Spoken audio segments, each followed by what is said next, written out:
ඔබ දන්නවද අද බොහෝ මිනිසයන් විඳවනවා. බොහෝ තරුණයන් විඳවනවා. අද ඉස්සර තරුණතරන් උත්සාහ කරන්නේ දියුණු වෙන්න, එහෙම නැත්නම් බොහෝ මිනිසයන් උත්සාහ කරන්නේ තමන්ටම කියලා දේවල් හදාගන්න, මුදල් කීපයක් එකතු කරගන්න, ඒ වගේ දේවල් තමයි මිනිස්සු උත්සාහ කරේ. නමුත් අද බොහෝ දෙනා උත්සාහ කරනවා තමන්ගේ මනසේ තියෙන පොර බැඳීමෙන් තමන් එළියට එන්න. තරුණයෝ විශේෂයෙන්ම අද කාලේ ජීවත් වෙන තරුණයෝ උත්සාහ කරනවා, විශේෂයෙන්ම මේ කිතුණු තරුණයෝ උත්සාහ කරනවා තමන්ගේ මනසින්, තමන්ගේ සිතුවිලි වලින් තමන් පොරබදිනවා, ඒකෙන් එළියට එන්න බොහෝ දෙනා උත්සාහ කරනවා.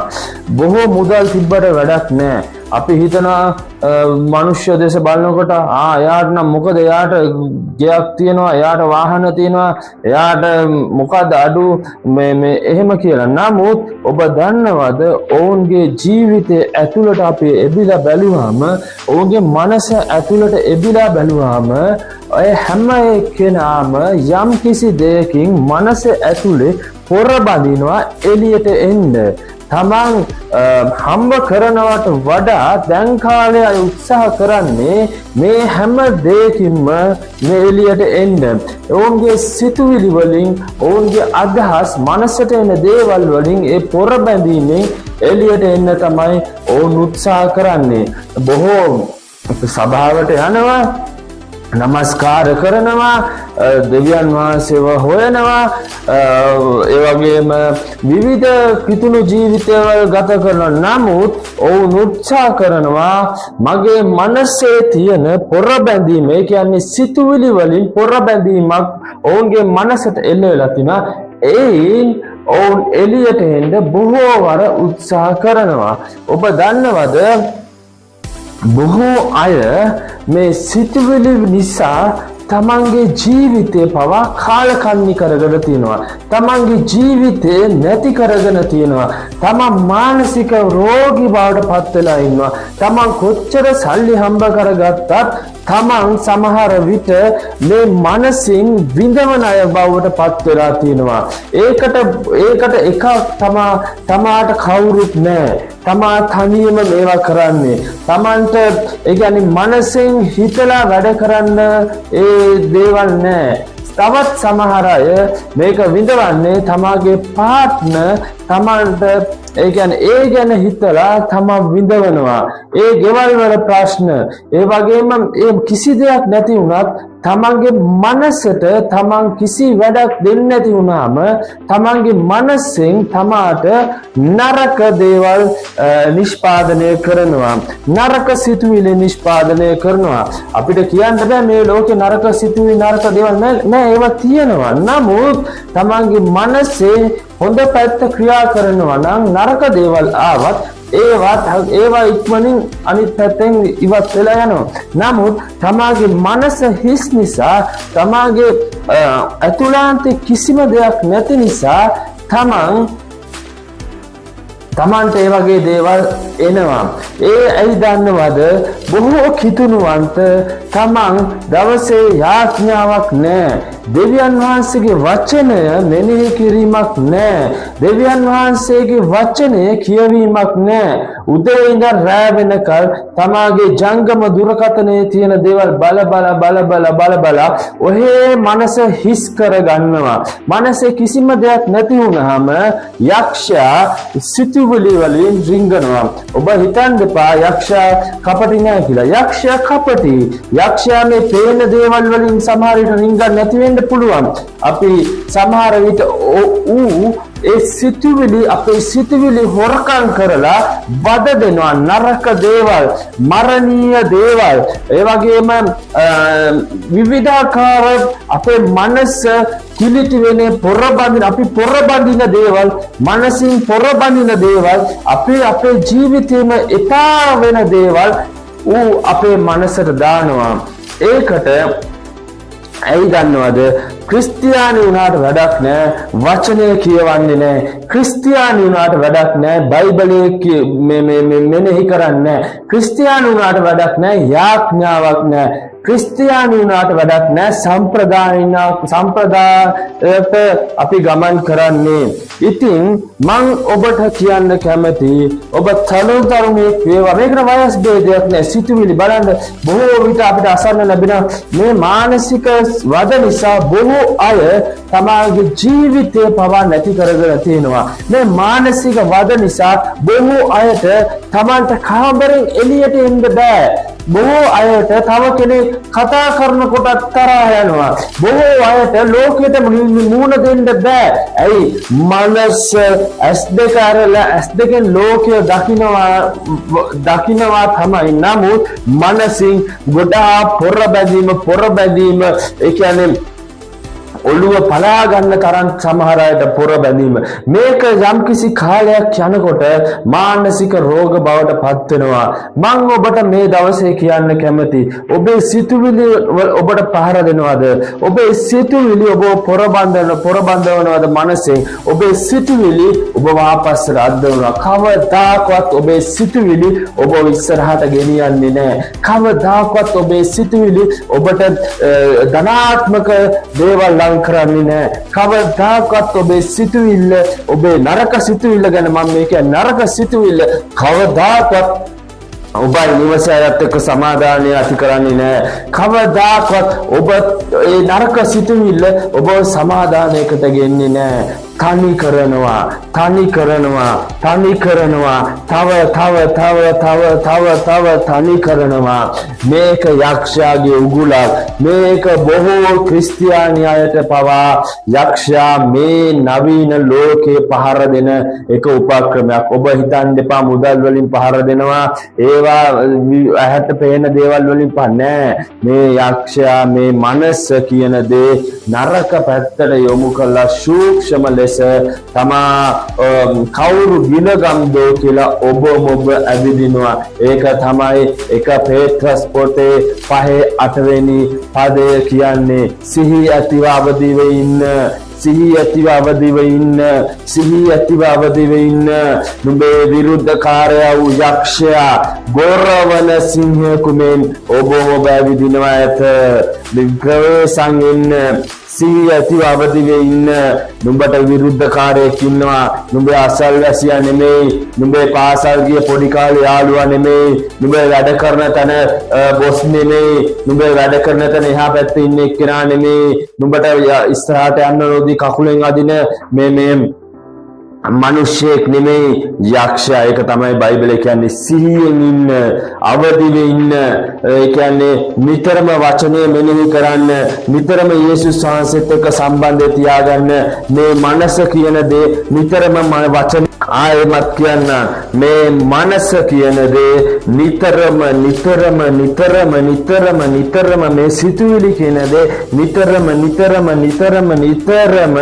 තමාගේ කියන්නේ උදේ රෑ නිතරම තමාගේ ජංගම දුරකථනයෙන් නෙමෙයි පුරව ගන්න ඕනේ. වචනයෙන් පුරව ගන්න. දේව වචනයෙන් පුරව ගන්න. ඇයි? ඒක දේවානුභාවයෙන් ලියලා තියෙන්නේ. දෙවියන් වහන්සේ තුලින් කතා කරයි. ශුද්ධාත්මයන් වහන්සේ තුලින් ඔබට මඟ පෙන්වයි. එතකොට ඔබේ මනස වචනයෙන් පිරීලා, එතකොට ඔබේ සිතුවිලි වචනයෙන් පිරීලා මනස හිස්සුනොත් තමයි මේ නරක සිතුවිලි එන්නේ.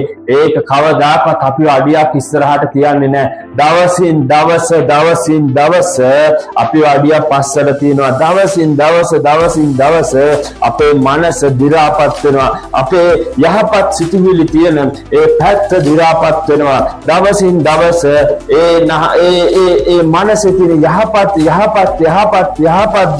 දි รา පත් වෙලා අපිට කර කියා ගන්න බැරුව වෙන. ඒක තමයි සමහර අය විඳවන්නේ. මානසිකව විඳවන්නේ නරක සිතුවිලි ඇවිල්ලා.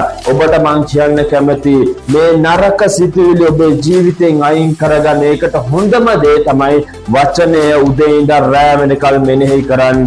බයිබලයේ මෙසේ පවසනවා. ගීතාවලිය 119 105 කියන්නේ කොහොමද? ඔබගේ වචනය මාගේ පාදයන්ට පහනක්, මාගේ මාවතට එළියක්. බයිබලයේ එක පවසනවා, දාවිත්තුමා පවසනවා ඔබගේ වචනය මාගේ පාදයන්ට පහන. බලන්න ඒ වචනය කොච්චර ජීවිතයට වටිනවද කියලා. ඒ නිසා වචනේ මනස පුරව ගන්න. අපි බලමු තවත් බයිබල් පද කිහිපයක්. බලන්න පිලිප්පි 4 වෙනි පරිච්ඡේදයේ 8 වෙනි පදයේ මෙහෙම කියනවා. ඉතින් සහෝදරයනි, යම් පමණ දේ සැබෑද, යම් පමණ දේ ගරු කටයුතුද, යම් පමණ දේ සාධාරණද, යම් පමණ දේ පිරිසිදුද, යම් පමණ දේ ආදරණීයද, යම් පමණ දේ යහපත් කීර්තියක් ඇතිව තිබේද, යම් ගුණයක්, යම් ප්‍රශංසාවක් ඇද්ද, ඒ දේවල් මෙනෙහි කරපල්ලා. බලන්න, ඒ දේවල් මෙනෙහි කරපල්ලා. ඒ දේවල් මෙනෙහි කරපල්ලා. ඔබගේ සිතුවිලි ඔබට බාධායි නම්, ඔබගේ මනස ඔබ පොරබන්දවනවා නම්, දවසින් දවස ඔබේ අනාගතයේ කොච්චර පෙනුවත් ඒකට යන්න බැරුව ආපස්සට අද්දවනවද? එහෙම නැත්නම් දි รา පත් වෙනවා, දවසින් දවස කලකිරිනවද? මං ඔබට මේ දවසේ කියන්නම්, අරගන්න වචනය, කියවන්න වචනය, මෙනෙහි කරන්න වචනය, හදවතේ තබා ගන්න වචනය, මනසේ ලියා ගන්න වචනය, ක්‍රියාඥා කරන්න. ඔබේ ප්‍රශ්නයට උත්තරේ වචනයයි. ඔබේ ප්‍රශ්නයට, ඔබේ නරක සිතුවිල්ලට උත්තරේ වචනයයි. එකපාරක් අත්හදා බලන්න. මිනිස්සු කියන තමයි අයියෝ මම කොහේ මොනවා කරත් දවසින් මම උදේ නැගිටිනකොට මම හිතනවා අද මම හොඳ සිතුවිලි වලින් ඉන්න ඕනේ, අද මම යහපත් දේවල් වල රාත්‍රියේ නිදාගන්නේ, හෙට දවසේ මම මේවා ඔක්කොම අයින් කරලා මනසේ යහපත් සිතුවිලි හිතලා. නමුත් අර උදේ ඊළඟ දවසේ උදේ පාන්දර S2 ඇරිය ගමන් ඒ මිනිස්යාට මතක් වෙන්නේ එක්කෝ තව මොකක් හරි විකාර සිතුවිල්ල, නරක සිතුවිල්ල. ඒ මනසේ හිස් නිසා වචනේ පුරව ගන්න මනස. එතකොට ඔබේ මනස නරක සිතුවිලි අයින් වෙයි. ඒක හොඳ දේවල් නැති හින්දා තමයි මොකක් හරි දෙයක් ඇවිල්ලා ඒකේ ගැප් ගන්නෙ. ඔබ දෙවියන් වහන්සේ තුල පවතින ස්වාමීන් වහන්සේ නුඹ තුල පවති. බයිබලයේ කියන දෙවියන් යේසුස් වහන්සේ කියන මන් තුල තිබුණා වූ සිත නුඹලා තුලම තිබේවා. ඒක නැති වුණොත් තමයි අපේ මනස නරක වෙන්නේ. ඒ නිසා සොයන්න දෙවියන් වහන්සේව, සොයන්න යේසුස් වහන්සේව. මේ ඔබේ මනසේ පොරබැඳීමෙන් ඔබව නිදහසේ. කොච්චර අපිට මුදල්, ගෙවල්, සල්ලි, යාහන, වාහන තිබ්බත් වැඩක් නැහැ. අපේ මනසේ, අපේ සිතුවිලි අපිව දුර්වල කරනවා නම්, අපිව දි รา පත් කරනවා නම්, ඒ නිසා මේ වචනය ඔබේ මනසට දාගන්න, මෙනෙහි කරන්න. ඔබට ජයග්‍රහණය, ඔබට නොදැනීම ඔබේ ජීවිතය වෙනස් වෙයි. අපි බලමු තව වචනයක්. ගීතාවලිය පොතේ 119 වෙනි පරිච්ඡේදයේ 15 වෙනි පදේ සහ 16 වෙනි පදේ මෙහෙම කියනවා. ඔබගේ නියෝග භාවනා කරන්නෙමි, ඔබගේ මාර්ග සලකන්නෙමි, ඔබගේ පනත් වලට ප්‍රියවන්නෙමි, ඔබගේ වචනය සිහි නැති නොකරන්නෙමි. ඇයි මෙච්චර දාවිත්තුමාට හැමදේම තිබිලා ඔහු මේ වචනයට ප්‍රිය කරන්නේ? වචනය තමයි තමාගේ සිතුවිලි පිරිසුදු කරන්නේ. වචනය තමයි තමාගේ ජීවිතය ඉදිරියට ගෙන යන්නේ. අපි බලමු එම ගීතාවලියේ 119 වෙනි පරිච්ඡේදයේ 97 වෙනි පදේ කුමක්ද කියන්නේ කියලා. බලන්න, එතන කියනවා ඔබගේ විවස්ථාවට මම කොපමණ ප්‍රිය කරම්ද, දවස මුළුල්ලේ ඒක මාගේ භාවනාවය. බලන්න, ඒක මගේ භාවනාවය. දවස මුළුල්ලේ ඒ වචනේ ඔබගේ භාවනාව වෙන්න ඕනේ. වචනයට ප්‍රිය කරන්න ඕනේ. වචනේ කියවන්න ඕනේ. එතනින් නොනවති දවස මුළුල්ලේ ඒක භාවනාව වෙන්න ඕනේ. දවස මුළුල්ලේ ඒක සිහි කරන්න ඕනේ. දවස මුළුල්ලේ ඒක නැවත මෙනෙහි කරන්න ඕනේ. එතකොට ඔබේ සිතුවිලි අලුත් වෙනවා. මනස අලුත් වෙනවා. නරක දේවල් පහව යනවා. මනස වචනයෙන් පිරෙනවා. ශුද්ධාත්මයන් වහන්සේ ක්‍රියා කරනවා. ඔබට උදව් කරනවා. ඒක නිතරම පිරීලා තියෙන්න ඕනේ වචනේ. නැත්නම් ඔබගේ මනස සොරාවිතේ විසින් දිනපතා දි รา පත් වෙන දෙයක් බවට පත් කරනවා. බලමු තව අපි පදයක්. බලන්න ගීතාවලිය පළවෙනි පරිච්ඡේදයේ දෙවෙනි පදේ මොනවද කියන්නේ? ස්වාමීන් වහන්සේගේ විවස්ථාවේ ප්‍රීතිවන්නා වූ උන්වහන්සේගේ විවස්ථාව රැඳවල මෙනෙහි කරන්නා මනුෂ්‍ය ආශිර්වාදයක්දය. ඇයි? විවස්ථාව කතාව කියවනවා පමණක් මේක මෙනෙහි කරන්න ඕනේ. මෙන්න ඒක තමයි දෙවියන් වහන්සේ කතා කරන්නේ. ඔබේ සිතුවිලි නරක වෙලා තියෙනවා. බයිබලයේ තව පදයක් කියනවා මෙන්න මෙහෙම පදයක්. සෙනග මට තොල් වලින් ප්‍රශංසා කරයි. නමුත් නමුත් ඔවුන්ගේ සිතින් ඔවුන් දුරස්ව තිබේ. බලන්න ඔබ වචනය මෙනෙහි කරන්න, වචනය කියවන්න දෙවියන් වහන්සේ ඔබට ආශිර්වාද කරයි. ඔබගේ නරක සිතුවිලි ඉවත් වෙයි. ඔබගේ මනසේ පොර බැඳීම ඔබට අහවර වෙයි. මුදල් තිබ්බත්, යාන වාහන තිබ්බත්, පිටරටවල් ගිහලා වැඩ කරත් අද බොහෝ අය තනියෙන් විඳවනවා.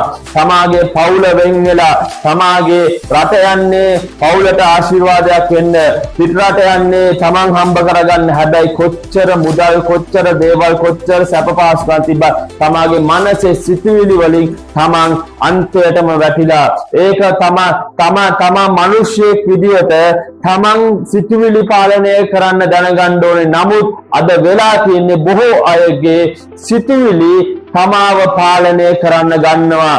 සිතුවිලි විසින් තමාව වහලා ඒක කුණුබක්කියක් කරගන්නවා.